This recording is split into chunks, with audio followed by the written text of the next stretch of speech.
নাহমাদুহু ওয়া নুসাল্লি আলা রাসূলিহিল কারীম আম্মা বা'দ।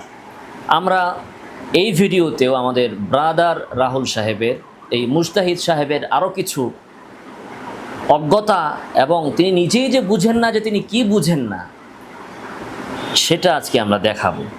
উনি আলোচনা করছেন যে এই রাফুল ইয়াদাইনের ওই হাদিসটি নাকি অনেক মুহাদ্দিসরা আলোচনা করেছেন, তাদের কিতাবে এনেছেন, এটা দিয়ে দলিল দিয়েছেন, অতএব হাদিসটা সহিহ হবে। শুনি আমরা। তিনি বলেছেন, আচ্ছা এখন আমি দেখেছি ইমাম ইবনে হাজার আসকালানি তালকিসুল হাবিরের মধ্যে এটাকে দলিল দিয়ে এসেছে। ইবনে হাজার রাহিমাহুল্লাহ তিনি শাফি মাযহাবের একজন মুকাল্লিদ, তিনি মুজতাহিদ নন। এখানে যখন মুজতাহিদ শব্দটি মুতলাক থাকে বা যে কোনো শব্দ যখন মুতলাক থাকে তখন মুরাদ হয় হচ্ছে ফরদে কামিল, অর্থাৎ যিনি সর্বোচ্চ মুজতাহিদে মুতলাক যিনি, যেমন ইমাম শাফি, ইমাম মালিক, আহমদ, আবু হানিফা রাহিমাহুল্লাহ, তারা উদ্দেশ্য হন। ইবনে হাজার শাফি মাযহাবের মুকাল্লিদ। তারপরে তিনি জালজেব কিছু বলেনি, সহিহ বলেন নাই, তো বদরুল মুনিরে বলেন, জালও বলেন নাই। হ্যাঁ, এই হাদিসকে দলিল হিসেবে পেশ করেছেন ইমাম ইবনে মুলাক্কিন রাহিমাহুল্লাহ। তিনিও এটাকে জালজেব কিছুই বলেননি এবং দলিল হিসেবে নিয়ে এসেছে। ইমাম ইবনে হাজার তো দিরায়ের মধ্যে এটাকে দলিল হিসেবে পেশ করেছেন। ইবনে হাজার আব্দুল হাই লাখনবী নিয়ে এসেছে। আব্দুল হাই লাখনবী উনি এই সমকালীন বা 1300 শতাব্দীর 1400 শতাব্দীর এই দিকের লোক, ওনাকে উনি মুজতাহিদ বানিয়ে দিয়েছেন।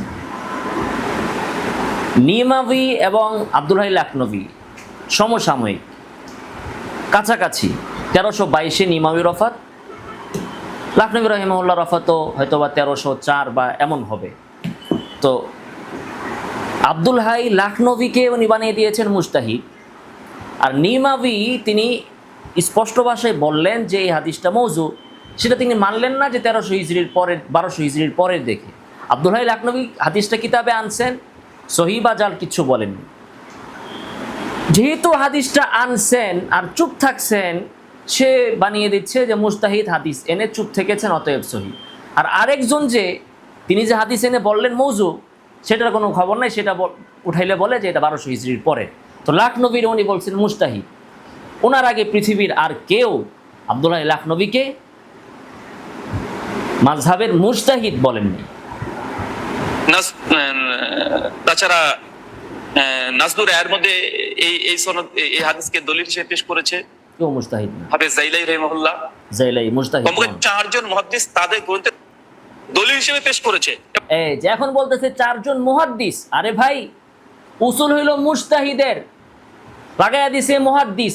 এই কাজই রাহুল করে। পেটের সমস্যা হলে মাথায় ওষুধ দেয়, রোগীর ওষুধ লাশের মধ্যে দেয়, এই কাজই সে করতেছে। উসুল হইল মুজতাহিদ যদি কোনো হাদিস দিয়ে দলিল দেন, বোঝা যায় যে অন্তত হাদিসটা তার কাছে সহিহ। আর আব্দুল হাই লাখনবী রাহিমাহুল্লাহ মুহাদ্দিস, জাইলাই মুহাদ্দিস। এখন মুহাদ্দিসরা আনলেও হাদিসটা সহিহ হবে, এটা কোন উসুলের ভিতরে আছে?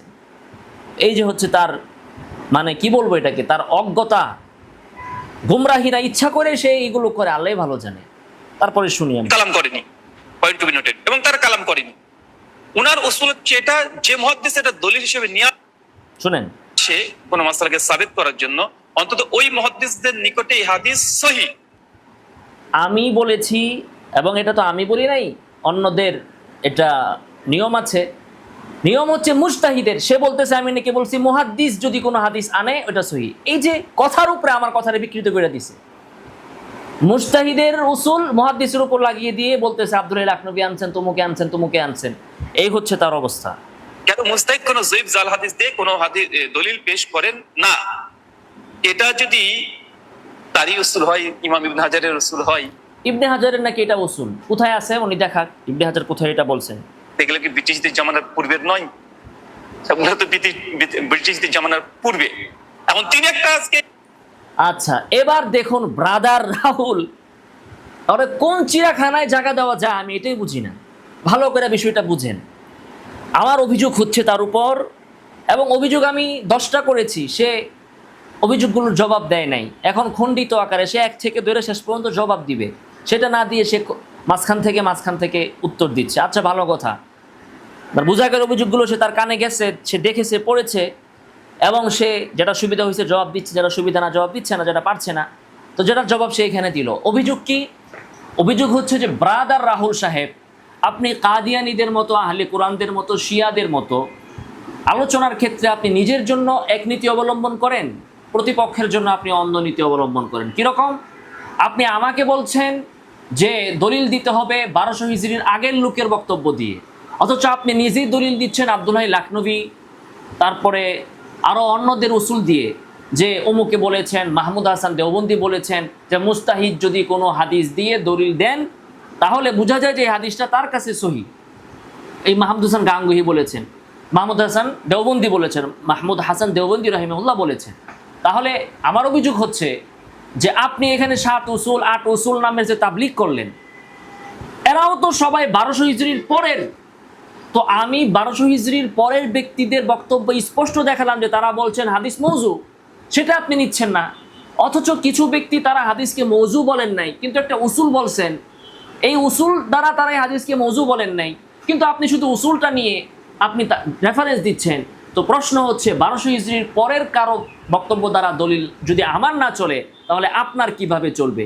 নাকি আপনার কাছে ওহী আছে যে রাহুল 1200 হিজরির পরের বক্তব্য দিয়ে শুধু তুমিই দলিল দিতে পারবা, আর কেউ দলিল দিতে পারবে না? এখন রাহুল যে উত্তরটা দিছে, উত্তরটা শুনে কি হাসবো, নাকি তার জন্য দুঃখ করব, নাকি তাকে আমি অবুঝ বাচ্চা মনে করে ছেড়ে দিব, আমি বুঝতে পারছি না। সে কি উত্তরটা দিয়েছে দেখেন। উত্তরটা এমন হয়েছে, সে বলতে যাচ্ছে এমন যে আরে আমি 1200 হিজরির পরের হাদিস দিয়ে দলিল দিচ্ছি কোথায়? আমি তো নবীর হাদিস দিয়ে দলিল দিলাম। নবী কি 1200 হিজরির পরের? সে বলতে চাচ্ছে হচ্ছে এই কথাটা, এরকম হয়ে গেছে তার বক্তব্য। আমি বলছি হাদিস মৌজু, সে বলতেছে মৌজু যে বলছে সে 1200 হিজরির পরের। তাই আমি বললাম সহি কে বলছে? 1200 হিজরির পরের বা আগের একজনের দলিল দেন। আর আপনি যাদের দলিল দিচ্ছেন উসুল দিয়া, সে উসুলগুলো তো 1200 হিজরির পরের লোকের। আপনি তো বললেন মাহমুদ হাসান গান দেওবন্দি এটা বলেছেন, তো উনি তো 1200 হিজরির পরের। এখন সে বলতেছে কেমনে 1200 হিজরির পরের হইল? নবীর হাদিস না তো, নবী কি 1200 হিজরির পরের নাকি? তো আরে অভিযোগ হচ্ছে নবীর হাদিস নিয়ে, তো এটা কি নবীর হাদিস কি না এটার উপরেই তো অভিযোগ। এটা নবীর হাদিস কি না এটার উপরেই তো অভিযোগ। এখন আমি নবীর হাদিস যেটা নয় জাল, সেটা তো আমি প্রমাণ করলাম 1200 হিজরির পরের ব্যক্তিদের স্পষ্ট বক্তব্য দিয়ে। সেই বক্তব্য আপনি নিচ্ছেন না, কিন্তু আপনি আবার যাদের বক্তব্য এনে, অস্পষ্ট বক্তব্য এনে দলিল দেওয়ার চেষ্টা করছেন, যেগুলো আসলে দলিল হবে না, খাটবে না, তাদেরটা যদি দলিল হিসেবে আমরা গ্রহণও করে নিই, তারাও তো 1200 হিজরির পরের। তো এখন তিনি বলতেছে যে না,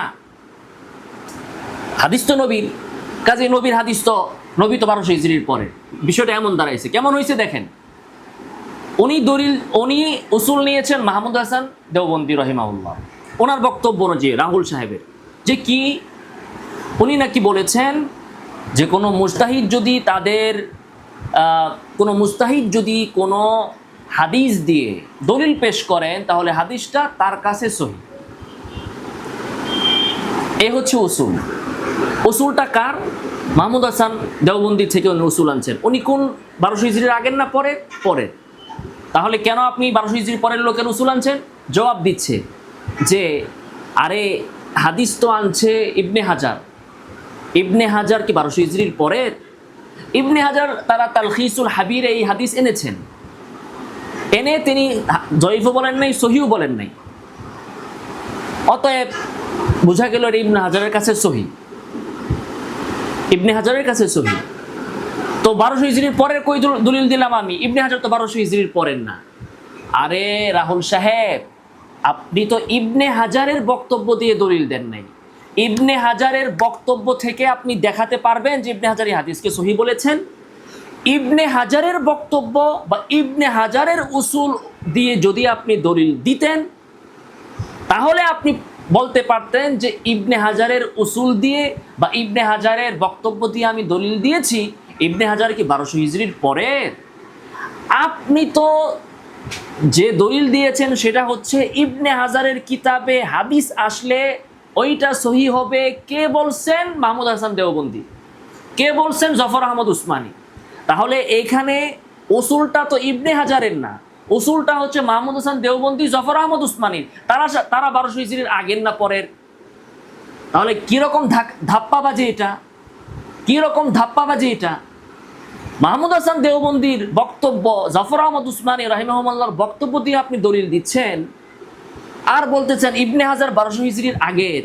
ঠিক আগে আপনি বলে দিতেন যে রাসূল সাল্লাল্লাহু আলাইহি ওয়াসাল্লাম 1200 হিজরির আগের, তাইলে তো বাস সারা যাইতো। এখন এই ধরনের মানে শিশুসুলভ অজ্ঞতা ব্রাদার রাহুল কেন করে? এক হচ্ছে ইবনে হাজারের বক্তব্য, ইবনে হাজার তো কোথাও বলেন নাই হাদিস সহিহ। ইবনে হাজার তার কিতাবে হাদিস আনছেন, ইবনে হাজার বলেন নাই যে আমার কিতাবে যা হাদিস আসবে সবগুলো সহিহ। যদি ইবনে হাজারের কিতাবে কোনো হাদিস আসাই সহিহ হয়, তাহলে ইবনে হাজার প্রত্যেক হাদিসের সাথে আবার বলেন কেন এই হাদিসটা সহিহ, এই হাদিসটা দাঈফ, এই হাদিসটা হাসান কেন বলেন? যদি এমনই হয় যে ইবনে হাজার কিতাবে হাদিস আনলে সেটা সহিহ হয়ে যাবে, সনদের ভিতরে জাল রাবি থাকলেও সহিহ হয়ে যাবে। তো ইবনে হাজার তো অন্যান্য হাদিসকে সহিহ বলেছেন, এটাকে কেন বললেন না? তো উনার এই না বলা, চুপ থাকাটা দলিল কে বলছে? ইবনে হাজার বলছে? না। কে বলছে? মাহমুদ হাসান দেওবন্দি। কে বলছে? জফর আহমদ উসমানী। তাহলে এখানে দলিল কি ইবনে হাজারের বক্তব্য দিয়ে আপনি দিলেন, না জফর আহমদ উসমানী আর মাহমুদ হাসান দেওবন্দির বক্তব্য দিয়ে দিলেন? আপনি নাকি বিতর্ক করতে করতে খুব পেকে গেছেন, একটু বুঝলেন না আপনি? এতটুকু সেন্স আপনার নাই?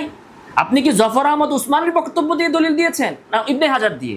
যদি জফর আহমদ উসমানীর বক্তব্য দিয়ে আপনি দলিল দেন, তাহলে এইটা কিভাবে 1200 হিজরির আগের হয়, পরের হয় না? আর 1200 হিজরির পরের হলে আপনি কিভাবে 1200 হিজরির পরের লোকের বক্তব্য দিয়ে দলিল দেন, অথচ আমার ক্ষেত্রে আপনি গ্রহণ করেন না? আচ্ছা, এখানে এসে আপনি আবার বললেন ইবনে হাজারের উসুল।